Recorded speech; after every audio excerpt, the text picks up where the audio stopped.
Hey there, this is Jim Donovan. Welcome to the show. I am so glad you're here. Today we have a very special guest. He's a good friend of mine. His name is Arthur Hall.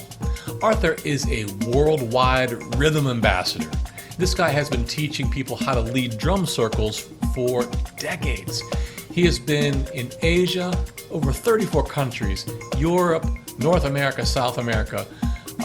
He is really the preeminent voice for the drum circle movement for the last several decades. Really pleased to have him here. He's also been written up in Time Magazine and the Wall Street Journal, and today we have him here on the show. It's a great conversation. I can't wait for you to hear it, and let's get started. And we do this deep listening process where everybody's playing a trance groove. By the end of the 6-day program, we've had 6 late nights or 5 late night programs, so they know about trance groove. They're not going anywhere, and somebody listens to where they're sitting in the chair, and then they put their drum off to the side. Everyone else keeps drumming. They listen again as they slowly stand up and hear the difference between what it sounds like when you're sitting in your chair, when you're standing. And then they step one at a time, slowly listening to the circle as it changes. Wow. To get to the middle. Then they face their empty chair, close their eyes, and figure out whatever strategy they need to figure out where they fit in that circle. And then with their eyes closed, they turn around once. Sometimes they're turning around 3 times and they think it's only once. Like that? With their eyes closed. Oh. And with their eyes closed, they find the empty chair. Whoa. Then with their eyes closed, they point to the empty chair, and then they open their eyes and find out that they're pointing somewhere else. But the object is not to hit the target. The object is to do the exercise for deep listening. Now, did you think of that on an airplane or something? Huh? That'd be nice. And so at the end of the process, we just put our drums down and sit there for 2 or 3 minutes because we've been playing for 45 minutes trance drum without being facilitated, right? Right. And it's a great meditation. At the same time, it's a great learning process. And then we start talking about what the experience was for us. I love that. I love that. Yeah. Okay. Hi. Hey, it is so good to see you. How have things been? Are you in Santa Cruz? Uh-huh. Okay. Yep. In other words, we're safe. You guys, Relatively speaking, we've had 100 or so cases and 3 or 4 people pass away. But down south in Monterey, the party city, there's 500 cases and so on and so forth. I'm old. I'm obese. I have a part of a lung missing from my I remember that, yeah. Military days. And so I'm a target. So Diana doesn't let me go out. I've got a wonderful compound. And I've got a community to work with via the Zoom and everything else. We have our international meetings on Mondays. Yeah. And I got plenty of Legos. I hear that you like the Legos. That is awesome. We'll talk about that. I've rebuilt my pond for the 8th time. So this is pond number 8. Okay. And the koi are happy, and so am I. So yeah, I'm in good stead. Everything is fine. Getting off the road actually is after 30 years. Okay. Is wonderful, and I'm not feeling. I haven't got cabin fever. I've got so much work to do, but I've run out of excuses about writing the next book, kind of thing, right? Right. I'm glad that I knew that you would be putting your time to good use, and I haven't traveled overseas as much as you have, but I get the being out of the vehicles, being out of the highway, and just like really sinking into the home vibe. Yeah, It's definitely a transition from to like ooh. yeah, I like yeah. it too. I like it too. I wish it So how wasn't are under you these doing? circumstances. Yeah. Yeah, and how are you doing? I'm doing well. Everybody's healthy. Uh, that's the first thing. I'm healthy, and like you, I'm finding different ways to do the work I do. And I really miss playing live music. That's been a bigger sadness.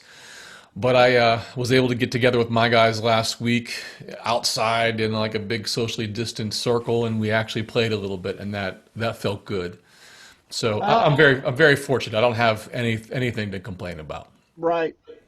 A lot of our community, drum circle facilitator community, are experimenting with social distancing drum circles and coming up with different ideas that do work.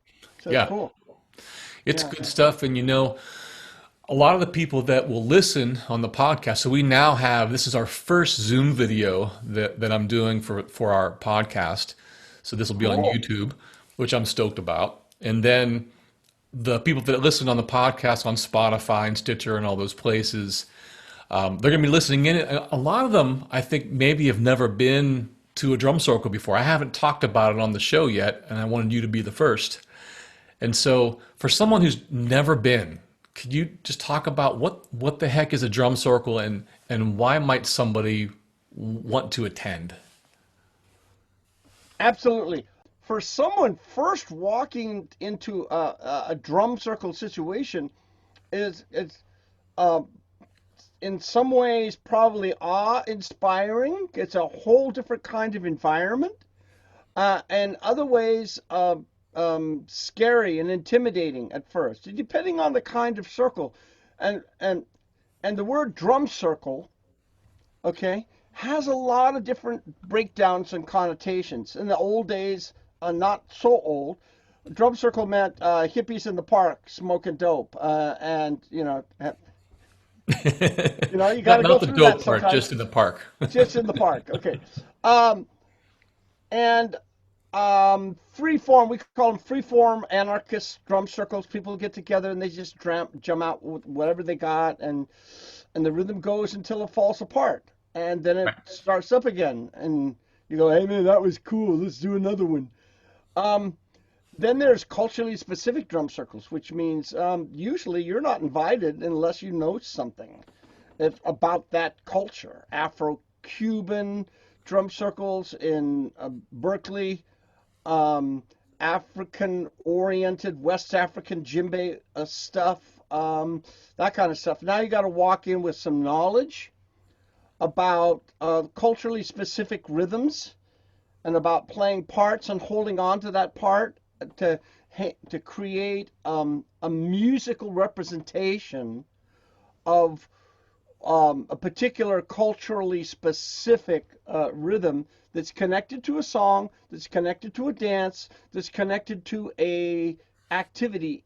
Because you don't drum unless you dance, and you don't dance unless you drum, and you don't dance and drum unless you sing. And usually the rhythms from Africa have a purpose. Yeah, and they're old. Harvesting, They're very old too. yeah, very old. Harvesting, planting, flirting,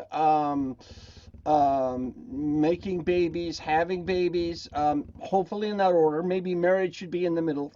Somewhere. Um, um, Marriage ceremonies, and that kind of stuff. And it doesn't just pertain to Africa, it pertains to lots of difficult cultures, rhythmic cultures, I call them, all over Yeah, the world, where I like rhythm that. is just a part of everyday life. It just you don't just go to rhythm church on Sunday, okay? Right. Um, but the kind of circles that I'm involved with normally is the facilitated kind, so that there's someone who's advertising and putting this event on, and they are helping to facilitate the connection of the rhythms. And that to me is the safest circle. The safest circle is a family friendly community drum circle that's facilitated. So if you walk into it it looks like everybody's doing their thing, and that's exactly what they're doing. Yeah. And the facilitator is helping facilitate that connection, the deeper listening. And in some ways, through experiential training that you don't necessarily recognize or realize, they're showing you how to listen to each other, how to collaborate, how to cooperate. They're bringing the volume down so you can listen. They're asking certain sections. They're showcasing certain individuals and asking everyone else to stop and listen to the connection of the song of maybe all the low drums. And now you hear the low drum song amongst all the other quote noise, and you go, oh, right? And then he brings everybody, or she brings everybody back into the music, and you'll never not hear the low drums again. So you're being educated. So good facilitators teach without teaching. Right. And so now a beginner comes in and sits down at a drum circle. It doesn't matter what they're playing. Eventually, if it's a facilitated drum circle, they're going to be introduced to all the different sections, low drums, medium drums, all the percussions keep on playing, all the drummers stop, and you go, oh, ding, duck, do it, you go, whoa, I didn't hear that before, Yeah. you know, and then they bring all the drummers back in, you go, whoa, you know, and all of a sudden, there's spice in the food. It's like they're Right. getting an ear training, but it's not. We don't call it an ear training. We're just playing. Right. And you find out that you can't make a mistake. And in fact, if you do make a mistake and it sounds good, please repeat it. Exactly. Exactly. And that you could stop and scratch. You get up, go to the bathroom, come on back. You know, it's like it's not a performance, and Right. you don't get judged. And the everyone wants you to collaborate with what rhythmical spirit you have, regardless of your rhythmical expertise or musical. So if it's only one note, you're going boom, that's good enough. And in Right. fact, that's perfect. Less is more in a drum circle. Yeah. So And you can that's hear in between the notes. absolutely, and that's one of the I think the most important parts that I've found is that idea of that it's fail proof, where you come in, you can be yourself, and it's okay if you mess up. I'm sure you've encountered this too, but the people that come tend to, the newbies especially, tend to be a little shy, sometimes anxiety ridden about being perfect. As a classically trained musician, that was what was ingrained in me. Either it's perfect or it's not good enough, and it's Right, wrong. And there's right. a lot of that in our culture. And a beginner walks in and thinks that they have to perform, Right. you know, and that they will be judged. I've got a write-up. I'll send it to you. And it's the unwritten laws of drum circles, right? All the kinds of things that just normal interactive socializing that in a drum circle that you would do, and it gets to the place where it's talking to the hotshot drummers, going, yeah, you know, short blasts of grace and beauty are, you know, wonderfully accepted, but leave space for other soloists as well, that kind of stuff. How to listen as Right. much as you play, all those other kinds of things. But what I've added to that is a short list of suggestions for beginners. Love it. Love So it. Love I'll it. send that to you. Please do. Okay. You've dedicated so much of your life to the community drum circle. I see that word community in everything that you do. What is it that is so important about connecting people? Like why is that so important to you that you've dedicated like a large part of your life to making that happen? It gets down to the basic that this is a way to connect with community. It's also a way to connect community. It's a way to build community. And it also brings you to the now. Mm. So, number one, it's a meditation because what you're playing is appropriate for that moment, and then the next moment the rhythm goes through its changes because everyone else is going through their changes, Right. and now it forces you to be here now in that next beat, that next moment, to respond to and listen to, and get that connection that goes beyond, oh, hi, hello, how are you doing? Nice to meet you, kind of stuff, down to the essence of sharing your rhythmical spirit. And your rhythmical spirit comes from a place in you that is as old as you are. Yeah, Okay? I like It that. is that for a lot of people who first encounter a drum circle, it just washes away all of the social training that they've been given that stops them from being able to express themselves. You know, it's like women should be seen, not heard. Right. Right. Okay, or you have to be a musician to be able to contribute to an ensemble kind of thing like this. No. Okay, all of these other things. So it gets into the place where they can start doing what they did as a small child. And if you look at small children who are toddlers, who haven't been socially trained yet, grow up and act your age. Right. I've heard that, and I've also heard, but I am acting my age. Um, um, there's a natural,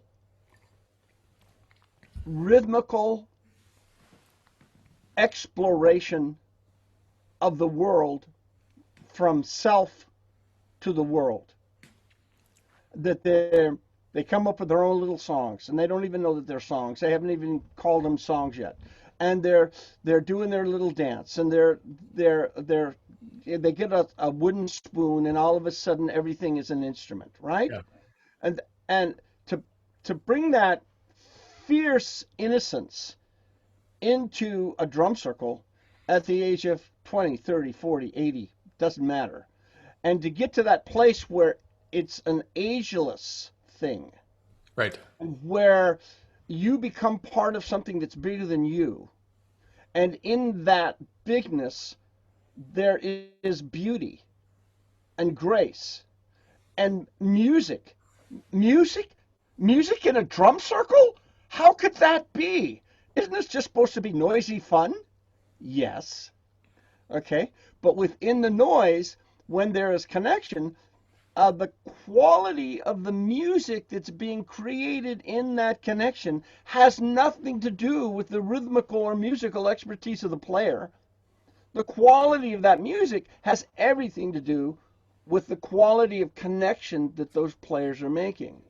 And as a beginner person in a drum circle event, you don't know that, and you don't have to know that. Right. You've got a facilitator who's coming in because the rhythm is being disconnected because some egos are getting in the way, or disconnecting because there's a disconnection, and Right. helping reconnect the group back into um, collaboration.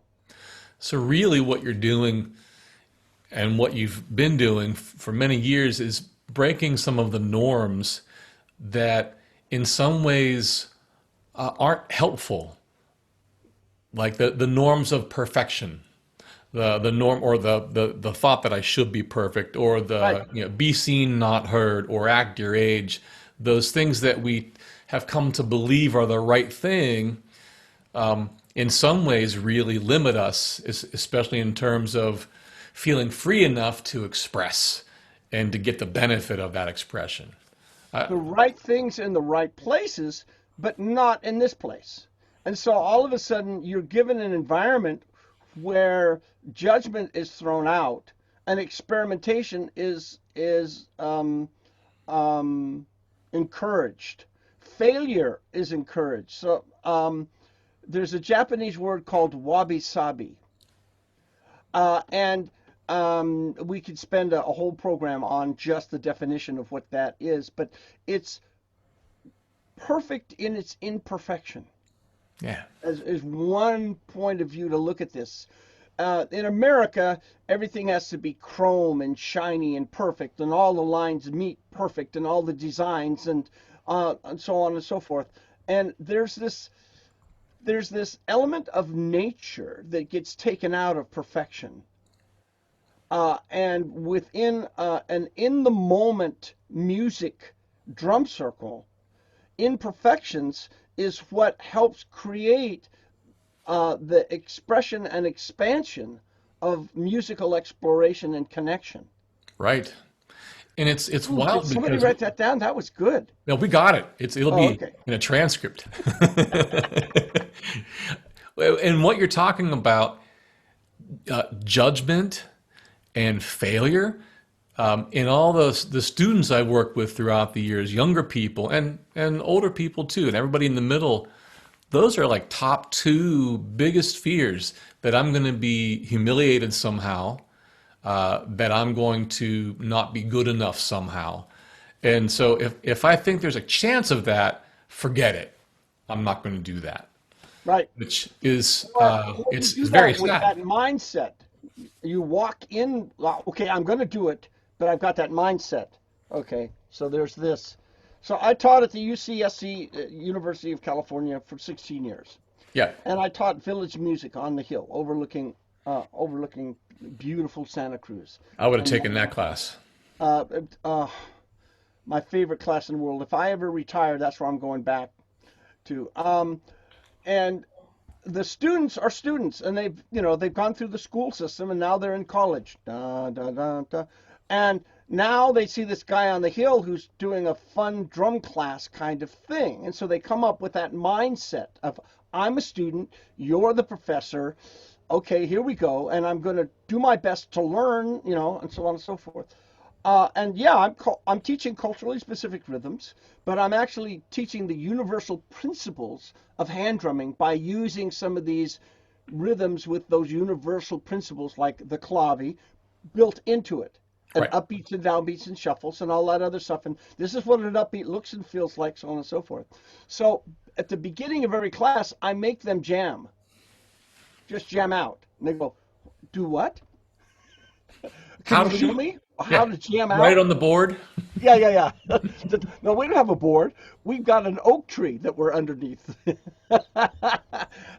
And then we do all the study that we need to do and culturally specific and starting to learn how to play clavi and then put the clavi on the drum and turn it into a rhythm and so on and so forth. And then at Yeah, the end, I wash it all away by having them jam again, you know. I like And that. so slowly but surely they understand that there's this ex personal expression aspect of it that's not built in to the culturally specific aspect of it Right. until you can get relaxed and merge the two together. Yeah, that's beautiful. And so when people do this, people that are drumming regularly, like you and I know because we do it, but what kinds of things health wise might it help them with? What have you seen?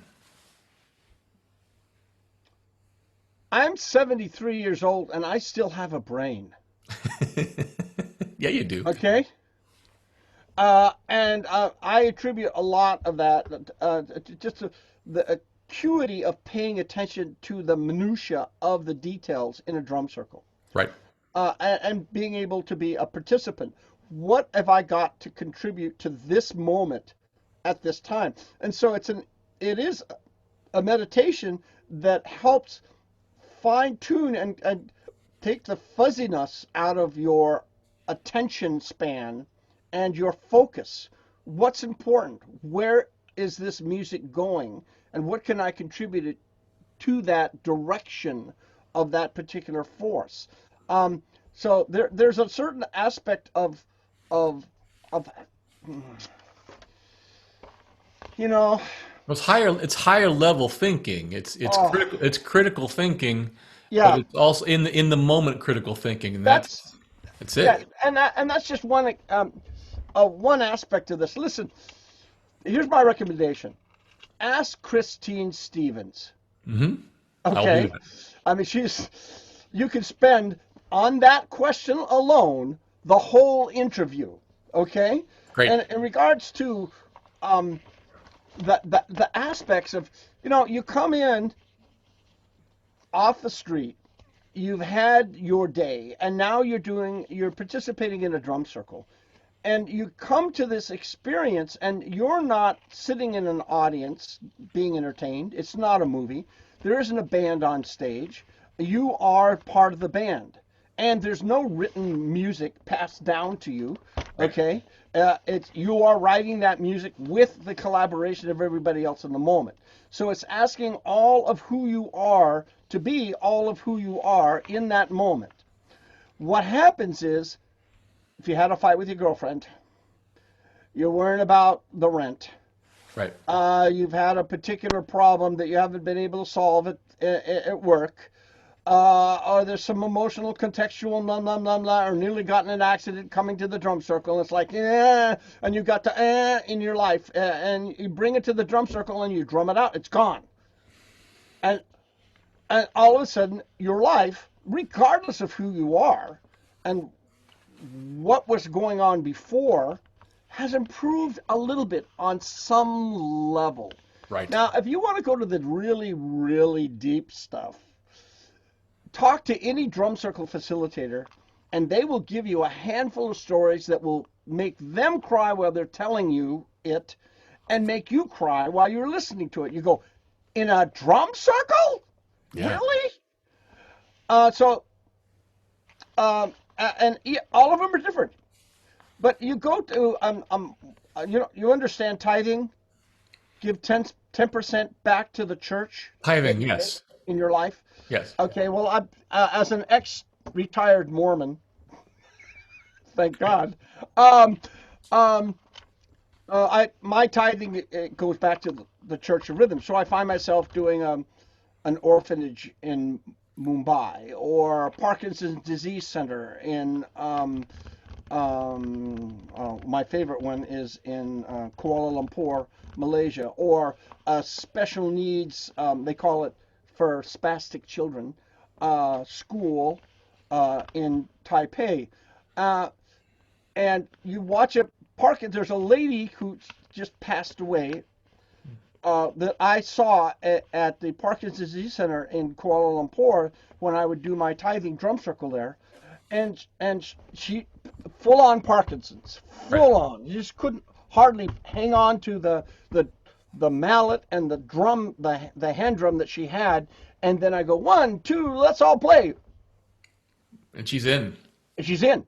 She's in. It's gone. Whatever is stopping her mind from connecting to her body to be able to control her body, it's gone. And then the minute I stop and I start talking, okay, she's going, okay. And so she helps me not talk so much in my own drum circles, because I just love watching her be fully present. Yeah. Now, what kind of technical aspect, medical research that's been done around that, I have no idea, and I don't think that there has been any. But we all have those anecdotal stories. Nice. Here's the one that I throw, and I'll do a shorter version of it. I'm in Kessel, Germany, in the middle of Germany. I'm doing a drum circle for 300 people in the middle of this town in Germany, which has a full-on drum circle community, drum circle facilitator, so on and so forth. And we're in a circus tent that's on Monday night that's in the park near the river, and I love the old German circus tents, because you walk up the steps to the entrance of the tent, and then it's just a ring of seats going down and down and down and down and down.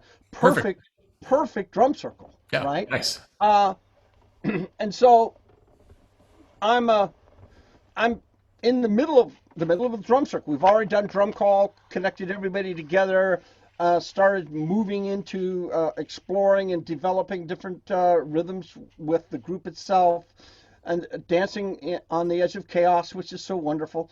And there she is. She appears at the entrance, and she's clutching a doumbek in her hand, and she's wide-eyed and bushy-tailed, and she's 80 years old. Wow. And going, what the hell?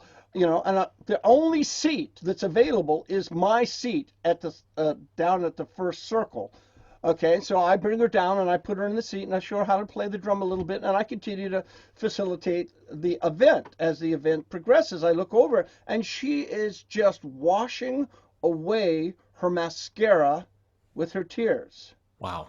Now, it's not California, so I can't go, oh, honey, you need a hug. You don't do that.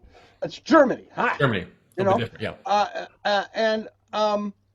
and she smiles I look at her and I kind of raise my hand, you okay, kind of thing, and body language between us, she just waves me away and continues to play and smile and still continues to cry. Now, that's a story. I know that that's a story. And I don't know if I'm going to get that story or not because we know we don't always get all of the stories that we do as when we're facilitating these events. Right. And so we have the drum circle. It was fantastic. She disappears in the crowd. I'm outside the entrance of the tent saying, thank you for coming to Rhythm Church. I hope you enjoyed the sermon. And I've got a line of people waiting for me to sign their whatever, that kind of stuff. And for them to give me stories. And here she is out in the woods next to the river.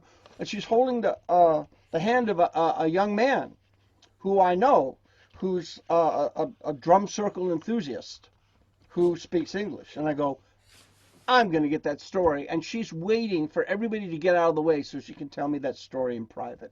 Wow. And that's what happens. And here's the story.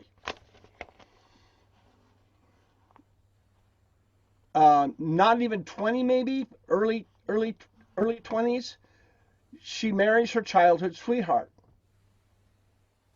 He goes off to the Eastern Front, Germany, World War II, dies. She becomes a widow before she turns 20 and stayed a widow till she was that evening, that night, 80 years old, always wearing black, living downtown in her apartment. And she said, and this is what really got me, was that she felt the drum circle in the park before she heard it. And then she opened up her window and looked out into the park and saw that there was a circus tent, and that's where that was emanating. She was curious. It drew her to it. And so she ends up at the entrance of the tent. And like good German, my assistant shoved a drum in her chest and shoved her into the circle, and there she was. And she sat down and played. During the playing, she got in touch with that place that wouldn't let go of her boyfriend, her husband. Wow. Couldn't let him go, and so she remained a widow because of that, in mourning. And she created her own little ceremony, and she drummed him away, saying goodbye to him. Okay? And while she's telling me the story, I mean, just bright, brilliant, was a little old lady, looking up and with her bright, beautiful, brilliant blue eyes, and talking so fast that the translator, college kid, had to slow her down. And she was telling this story, this amazing story about how the vibration of the circle reached into the hard place, made it soft so that she could say goodbye finally to her lost lover. And I could guarantee you that she woke up the next day and went, what's all this black stuff? I should go downtown and buy some clothes. And I could guarantee you, because the next year when I did that drum circle again, she was there, all dressed up, all kinds of pretty, at 81 years old. Wow. Okay? So here is the story behind that story.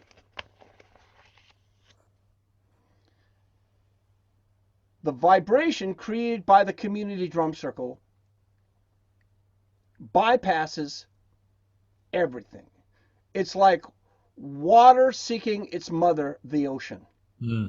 And it goes around any blockage to the place that needs that vibration the most. If it's a broken heart, if it's a broken body, if it's a broken mind, Right. it doesn't matter. And it'll go to that massage and that place and massage it and relax it. It made a heal it. I'm not going to write up a prescription for you if you've broken your arm to go to a drum circle to get it healed. Okay? And we have to be very careful about the use of the word healing and drumming in relationship to how about music therapists? Okay, they have to be very careful about the use of the word drumming and healing, and yet Right. now drumming is a part of their process and their protocol, and so it goes to that place, the place in the heart, the place in the body, the place wherever it is, and massages it into softness. And it's a healing process, regardless of how you define what healing is, and just makes the world a better place and makes it more accessible. Yeah, and I mean, isn't that what music has been doing for humanity for as long as we have record of it? Ding. Okay. Yeah, And drumming is an extension of that. yeah.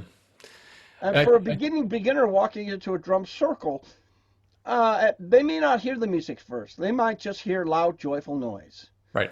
But the combination of low drums, medium drums, high drums, and the different kinds of timbres and the bells and the shakers and the woods, especially once they're pointed out and showcased by the drum circle facilitator, teaching without teaching, okay, all of a sudden they start to hear the interaction of the different timbres and pitches and dynamics Yeah. and start becoming a musician. It doesn't mean that at the end of the drum circle that they can go audition for a band, but there's a certain sensibility of understanding what you're contributing to as you're expressing your rhythmical spirit and sharing it with everybody else.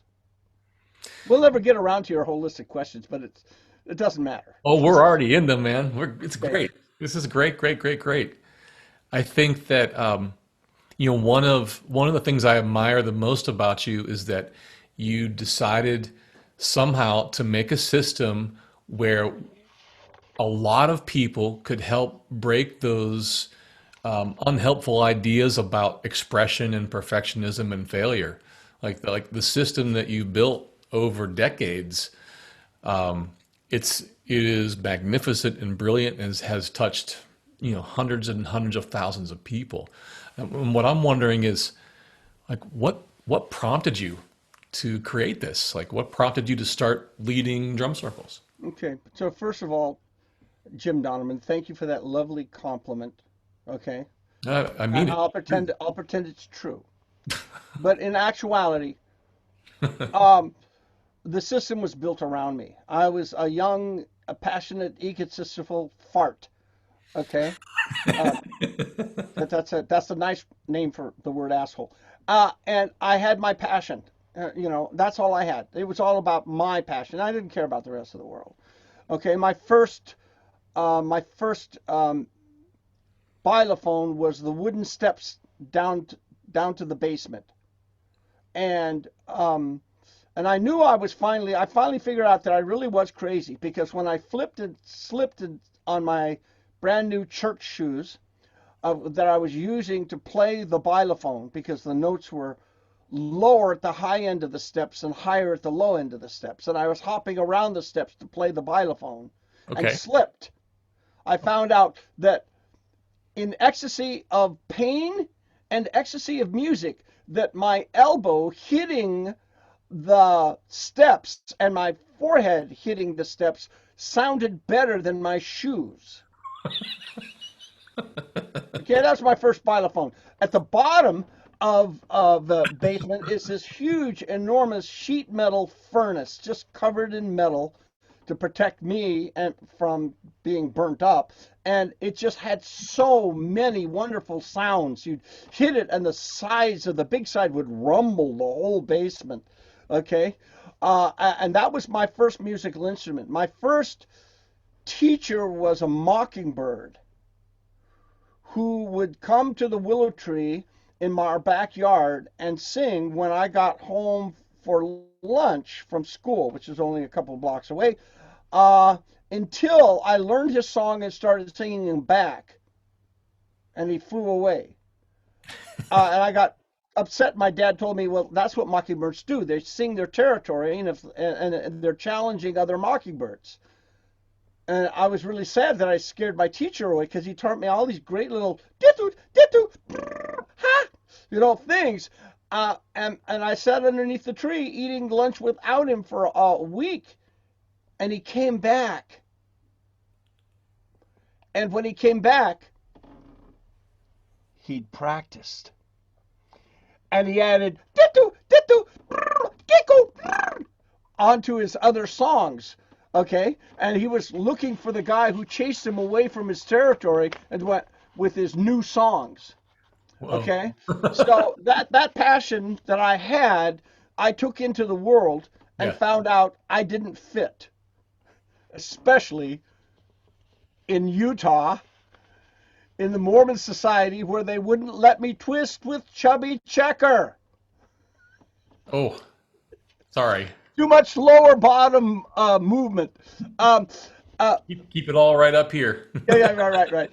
So rhythm has been my passion all my life. Before I knew it was rhythm, and music has been my passion all my life. Before I knew it was rhythm, and so here I in the military, getting ready to go to Vietnam, and taking my breaks in San Francisco, and going to two places: Hippie Hill, right outside the Panhandle, overlooking the park, to play with the hippie thunder drummers.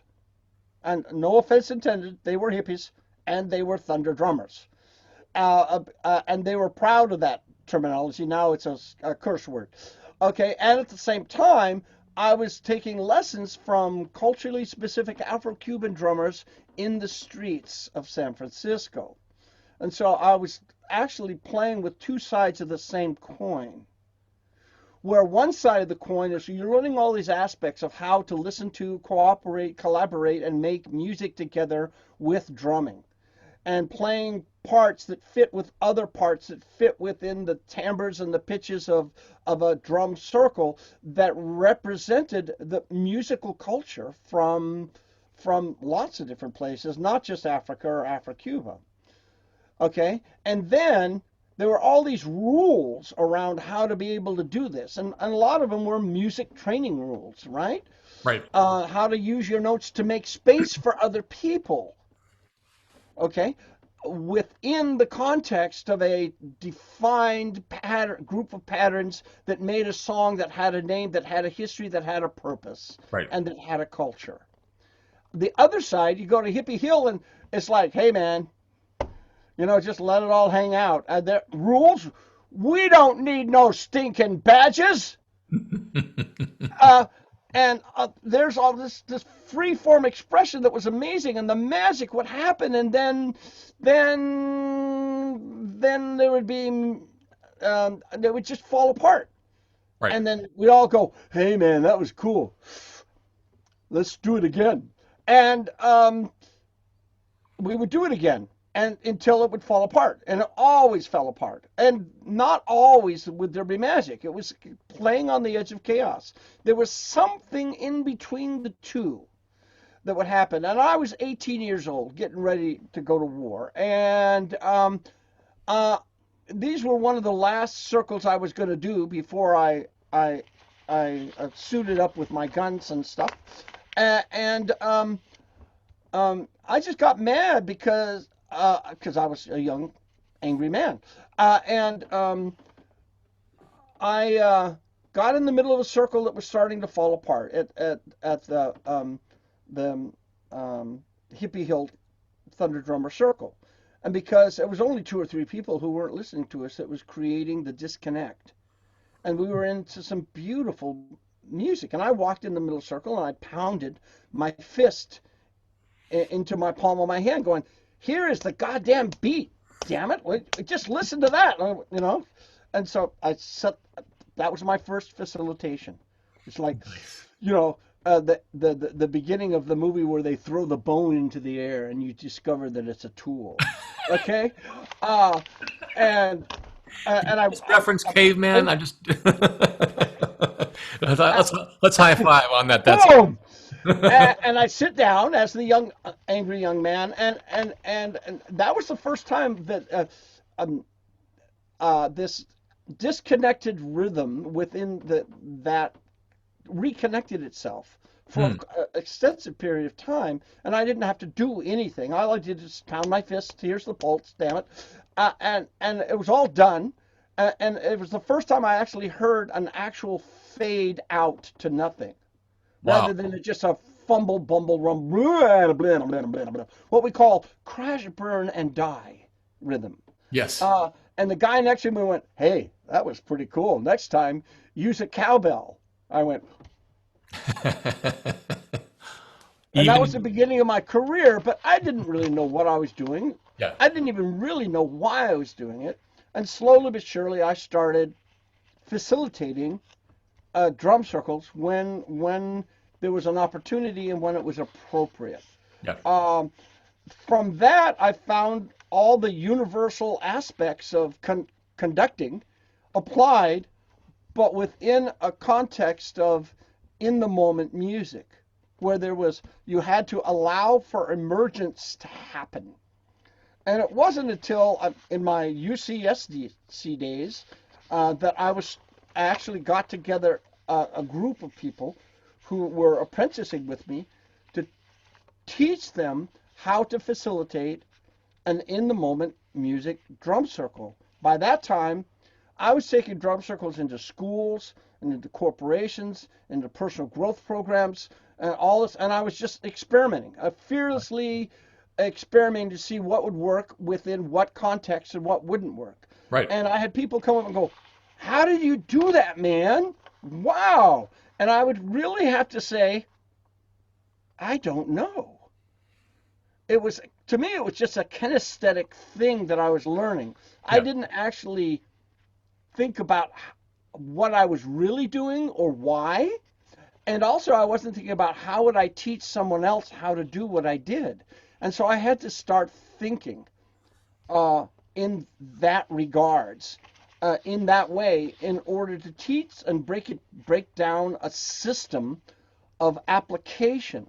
And my intention in the beginning was, well, I'm going to teach people who are already drumming, who already have drumming sensibilities and rhythmical contextualization. Ooh, that's a big word. Big. Uh, uh, and show them how they can make the rhythm accessible to non-drummers and be able to actually make a profession out of it, because most of the drummers I knew were starving musicians in 9 bands, right? Uh, you did roots. You only had one band, and you actually had a job. Well, Uh, before that was what you talked about. okay. uh, and and how to be able to adapt these technologies and what I ended up calling protocols Yeah. to different kinds of populations, like kids in school, corporate training stuff, all that kind of stuff, which I was doing. I was making a living out of doing that.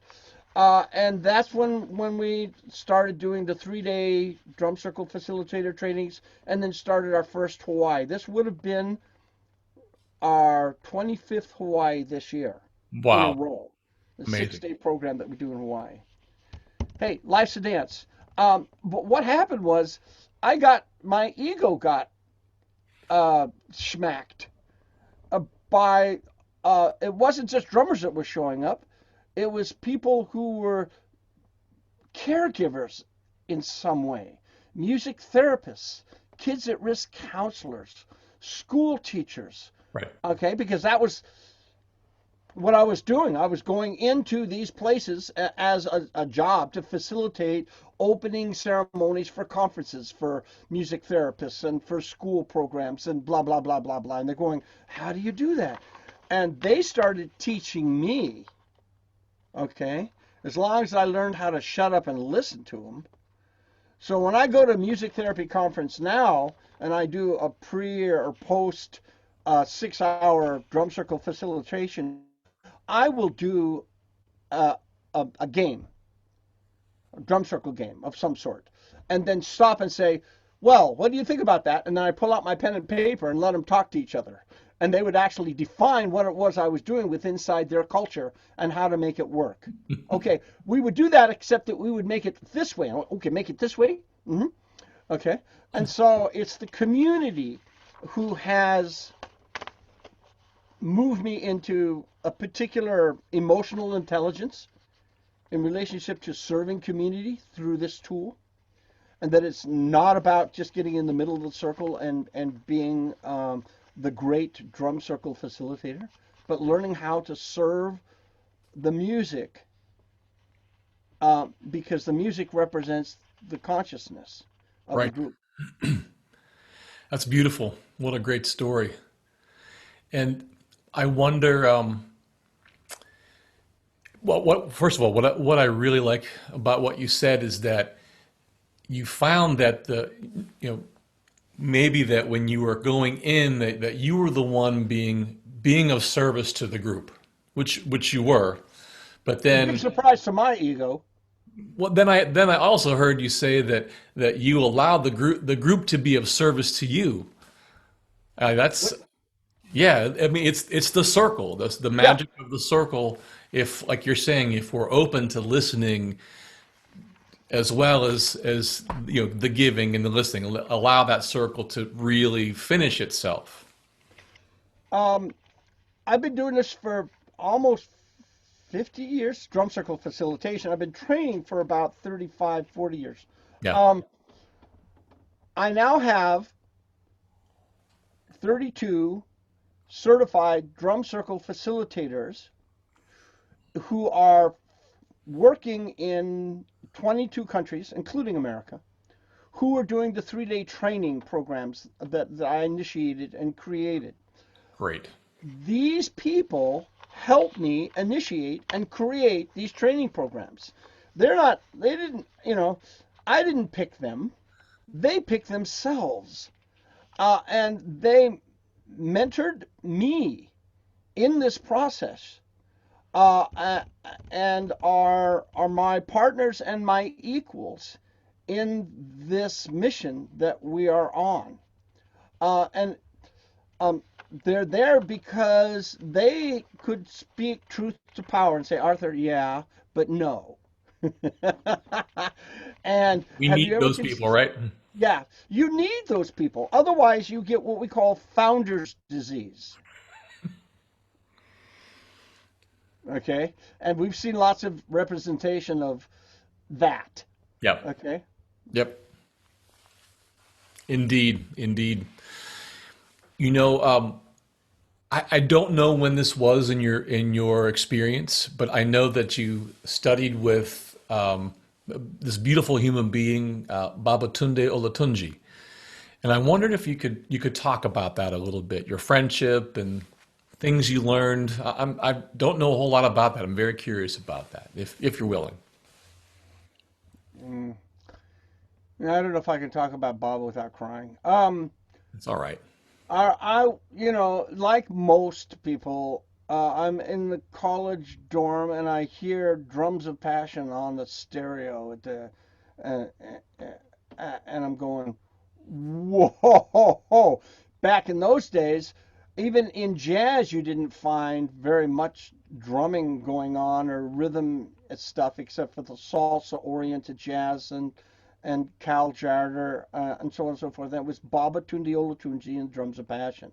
I went, whoa, Yeah. right? And it's like, ha. Um, and it wasn't until 10 years later, maybe less, that we finally ran into him. That I finally ran into him and started working with him. And he was doing these college circuit programs where he would take Drums of Passion and do a performance and spend a weekend doing workshops. And so slowly but surely we managed to take him out of the performance mode and into more workshop mode. And I just became a student of Baba Olatunji's like everyone else. Right. And we were learning this and learning that. And he's an eclectic um, um, a drummer, mainly because he was the one who brought rhythmic culture from Africa to America that nobody knows about. Because within his Drums of Passion band, he would bring Tito Sampa, Logic Camera, and the list goes on and on and on. And they would work with him for a year or two, and he would teach them how to operate in America, and then they would go on and become who they are, Logic Camera and Tito Sampa, so on and so forth, and leave the band, and he would bring somebody else in from Africa.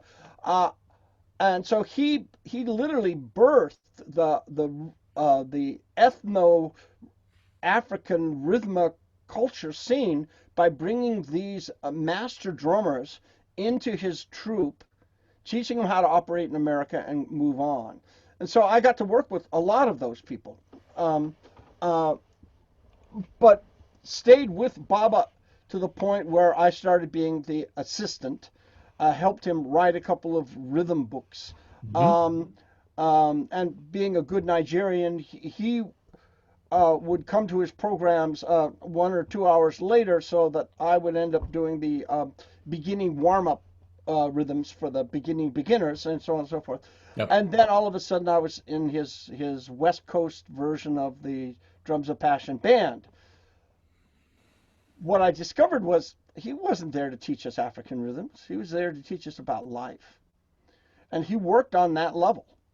And it was all about how to be able to be there for the community and support the community in that process and build community through rhythm, dance, and song.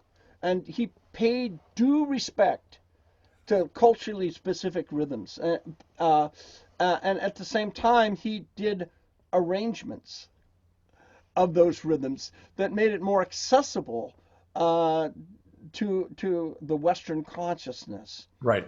And so he was teaching love. He was teaching love. Disguise. He had a little toolbox called Drum, Dance, and Song, Africa. But he was teaching love. And so I became part of the band and would be driving him around to the gigs and roading for him and repairing his drums, and a relationship started up besides student and teacher. Yeah. And then a friendship, and then a mentoring.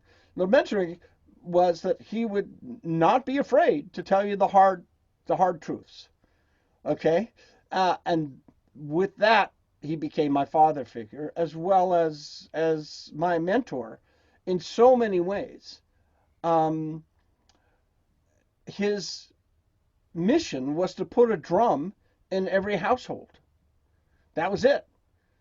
And he said, it's not going to happen in my lifetime and may not happen in yours, but if you stand on my shoulders and you have somebody stand on yours, it'll happen in theirs. And we're heading to that there is more and more drums in every household as we just start, finding that it's a tool for expression and connection, that you don't have to be a drummer to drum. Right. Exactly. Okay. And so, yeah, I stand on Baba's shoulders. And everything I do, he's still standing on my shoulder, yelling in my ear when I'm heading in the wrong direction. What was one of the hard things that he told you? Do you remember? Yeah. It's not all about you. So when you get in the middle of the circle, right, you're there to serve the circle.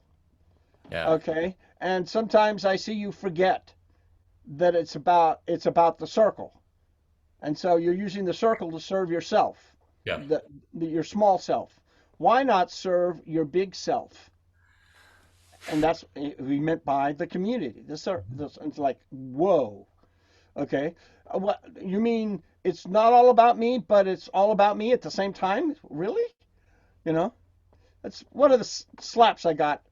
Another one, first time I met him, I was a hippie thunder drummer. I was doing culturally specific drumming, but I was a hippie thunder drummer, which meant that I had calluses on my hands from here to here. In fact, in those days, I had to make love with my elbows because I couldn't feel anything with my hands. Wow. You might have to edit that out for the younger crowd. And we're drumming, and he takes a look at my hands and he says, "What is this?" And I'm very proud of my calluses because I'm the loudest drummer in the world. Okay, bam, ooh, okay, and that's what part of what the hippie thunder drumming is about. If they can't hear you, right? Right. And what's this? And I'm about to answer him with all the pride that I have in the calluses that I've developed. And he answers me, "This is stupidity."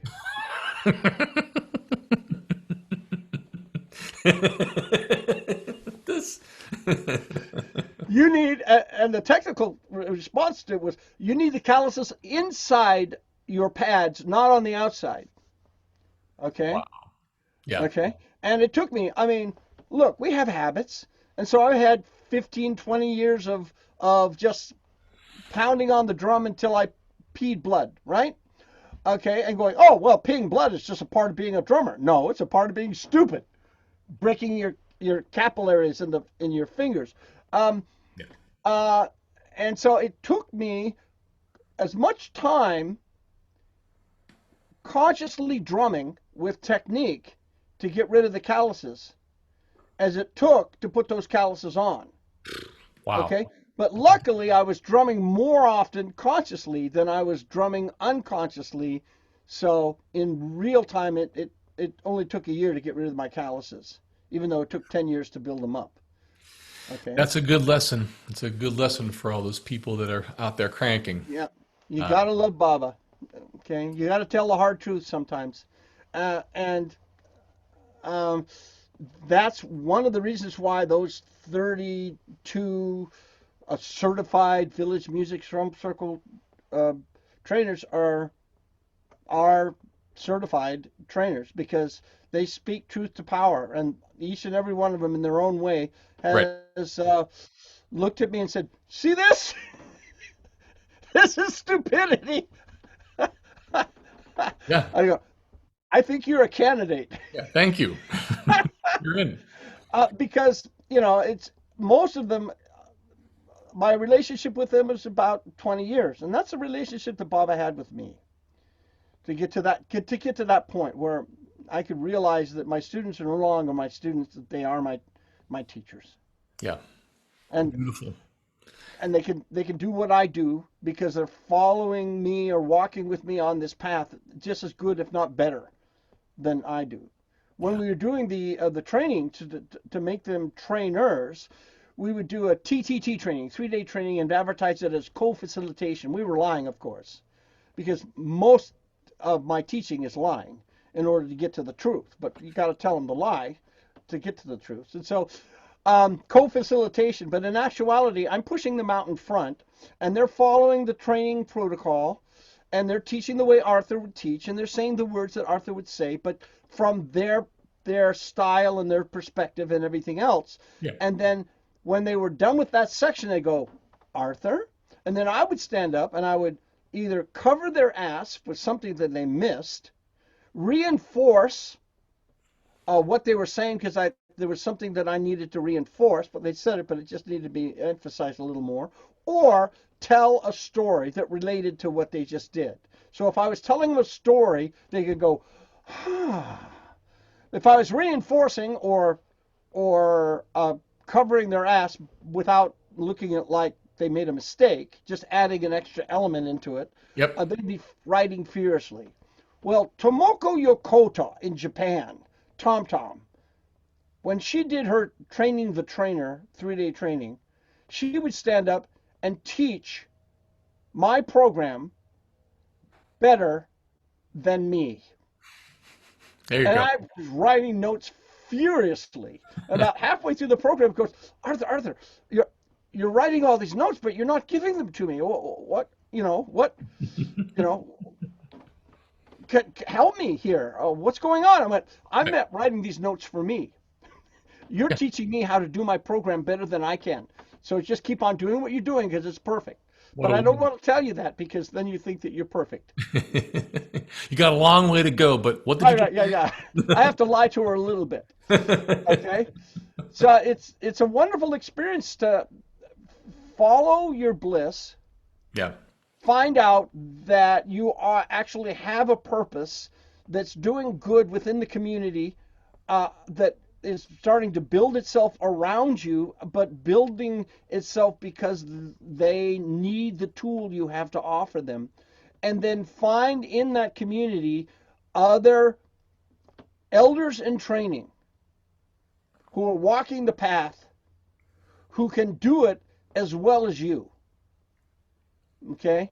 So at the age of 73, in this process, I'm only doing the 6-day trainings, and with my training partner, Jim Bono, the 10-day mentor trainings, leadership trainings in this process. And now all over the world, the three-day training programs that are the Village Music Circle, Drum Circle, Facilitator training programs are being done by all of these people, and we'll be sending you the certified global Village Music Circle trainer webpage, so you can see what country and where that's all happening and how to make the contact with those people. And so now I'm only going to 5 or 6 countries a year instead of 10 or 14. Okay, I mean, I would look as good as you if I didn't travel so much. Ah, come on. Well, just look at the hairline. Yeah, I got a hairline coming. It's coming. What, so, well, first of all this information that we're talking about, so the website, the drums of passion music, I'm going to include all of that stuff in the show notes so that all the listeners can go to donovanhealth.com/podcast, and they'll be able to find your podcast and all the different things we're talking about. There'll be a full transcript of the entire interview so you can read it at your leisure. Thank you. That's my new book. Yeah, there you go. I mean, take it, use it. It's all good. And I really want to encourage people when they go see that to really poke around and check out everything Arthur's got to offer, because he's got a great blog where he talks about his travels and the things that he does with regards to facilitating music and rhythm and drumming with people. It's such a wealth of knowledge. Before I let you go, I'm wondering of Uh, all. there's a couple of things you got to do before you let me go. Oh yeah, okay, Okay. What I'm going to be sending to you, I think I've already sent it to you in the email, is a URL for Rhythm Research and Resources. okay, That's put together by Peter Shear and Christine Stevens has been curating it, and great, it's been sponsored by the Drum Circle Facilitator Guild, awesome. which is an organization designed to bring us all together and help support us in our mission. Okay, Yep. and just that alone, once you get into that resource website, you can find how rhythm benefits in different ways, different studies and different researches covering anxiety, depression, child and adolescent work, uh, uh, um, trauma, psychological brain stuff, all that kind of stuff. Okay? Yeah, So, uh, beautiful. yes, you can go to my website and get a lot of entertaining stuff and resources to the trainings that are happening around the world. Uh, but by tapping into the uh, Rhythm Research and Resources webpage, you'll get more questions answered than you thought you had. Sounds like my kind of place. Absolutely. Good. Thank you for that. I appreciate it. Okay, I'm going to turn off my background. Well, hold on. I got one important question for you. Oh, I got 20 answers for any one question. You know that. That's what I love about you. I can just sit and listen and enjoy. So, of all the things that you've done, all the thousands of people you worked with, the stories that you've gained over the years and still are gaining, what are you most proud of? Like what makes you smile?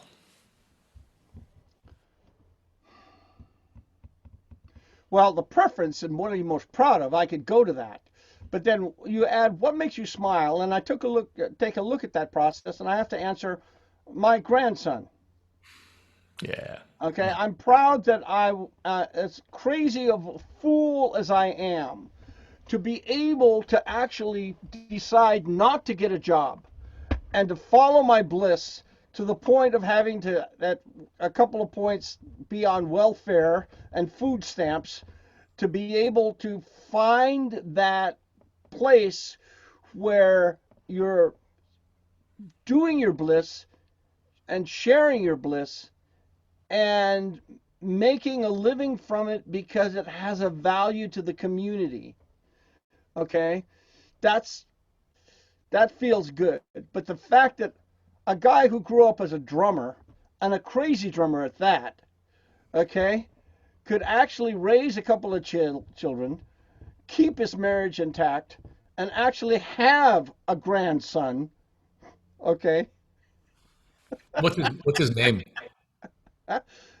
Oh, his name is Jameson, which is really a really bad name. I wish if they were going to name him after a whiskey, I had a lot of better quality names for him.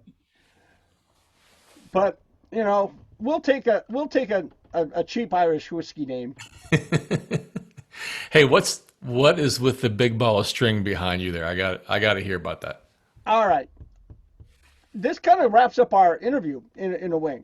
Look, Okay. in the beginning, there was a once I finally got what this was about, and that it wasn't about me, and that all these people in this circle standing around at the end of a 3-day training program had made essential connections because we played together for 3 days, did all of these exercises that brought us to the place of being here now Yep. and being truthful to yourself and learning how to follow the people who are following you, and serve those people. What could I do to serve this?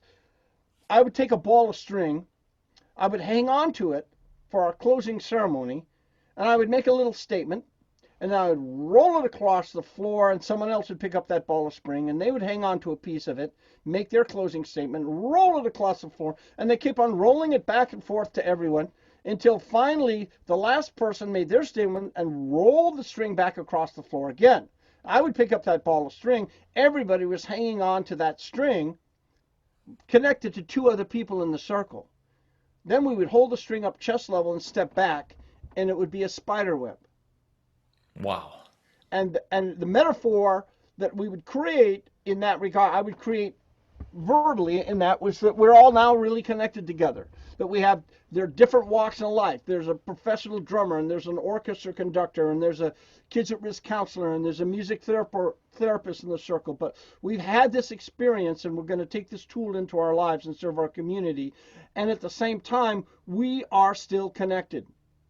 Okay, and I pull on one string to say I'm going to pull on just one string between me and Robert over there, but notice everyone's feeling it. And that when you get into a community like this and you start and you keep your communication open and your connection open, okay, that you can pull on that one string and the rest of the community can feel it. Very nice. Great metaphor, worked really well until we had 50 or 60 people. And now all of a sudden, there's all these statements, and then you start talking about at the end of the program, and everybody's crying, and you're talking for 5 minutes. That was a 3-hour closing. Not only that, but I would have to wrap up this stupid ball of string, okay? Every single time. I am the greatest. When you get a string all tangled up and everything, I'm the greatest knot detangler in the world. Oh my God. After hours and hours of, and then I'm in the middle of the floor, stepping on the string, trying to untangle it, and some lady comes up and goes, "Oh, Arthur, here, let me. Oh, you go say goodbye to your friends over in the other room. I'll just wrap this up for you." I went, "Gee, thank you," and I went to the other room and said hug and goodbye and thank you for coming to Rhythm Church and so on and so forth. And she comes out and she's got a Rasta doll made out of the string. Nothing in it is cut. It's in my office. I wish I had it here. Yeah. But I still got it. And I saw this. She said, "Well, it got a little tangled." Here. the arms were sticking like that. They had Rasta hair and Rasta legs, and it was really, really well wrapped up and beautiful. That was the end of that. Not only that, because the programs are getting larger, the closing statements are getting okay. So we came up with a one-word closing. And then everybody would bring a piece of string, 3 feet long, and that would represent their contribution to the process. And so my daughter, when she was growing up, she had to try to explain to her friends what her father did for a living. Okay? And she finally gave up, and she said, "Oh, he collects string." So this is Asia last year. This is Europe. So I haven't put it in the string yet. I lose. This thing is heavy. It's solid string. Oh my God. I lose about 5 pounds every time I have to put a ball of string into the big ball of string. Okay. It's that thing is so much bigger to scale than I thought it was when you were closer to the camera. Yeah, it's massive. Wait till I get all these other training programs in. Okay, I will be 10 pounds lighter. Okay, yeah. Oh, that's lovely. No, don't get a hernia. Oh my God, look at that. I've already had the hernia from doing this. So this is my community. Bravo. So it's at the entrance of our office. And it just reminds me, when I get all upset about process and egos and having to deal with the politics, the stuff that when you're an elder in a community you have to deal with, and I get all upset and mad, sometimes I just look at the ball of string and go, it's worth it. Yeah. Oh, Arthur, this has been so great. I so appreciate everything you've done for me personally. Your book, Drum Circle Spirit, was my saving grace when I decided that I wanted to get out of a band and start working with people, and I didn't know where to start. You're where I started. And you're the first thing that made any sense to me. That even came close to what I would hope for. Thank you. Well, then I'm very glad that I've been able to put my footprint on your ass. Yes, over and over again. Yeah, and that's what Bob has told me over and over again. Whenever I thank him, he throws away the thanks and says, footprint on your ass. So, and I totally understand and totally appreciate the work you're doing in your community, putting your footprint on your community's ass as well, just moving it forward. Okay. That's the thing. We're here for a finite time, so let's get to it. That's what I think. Jim, it's nice to see you again. Let's hang out some more, but without recording it, so I can swear often. Absolutely, and we're going to keep all the swearing in because this is a swearing household. That's what we tell our kids' friends when they come over. So if you're not okay with that, don't come over. We don't mean anything by it. So hey, let's wave to each other, and I'm going to turn the recording off. It's nice. God bless you, Jim. Much Thanks love. for this. I appreciate this. It was a wonderful time to hang out with you. Well, that's it for today. I appreciate you tuning in. Remember to come see us on our social media channels on Facebook, Instagram, Twitter, and YouTube. Just search Jim Donovan Sound Health.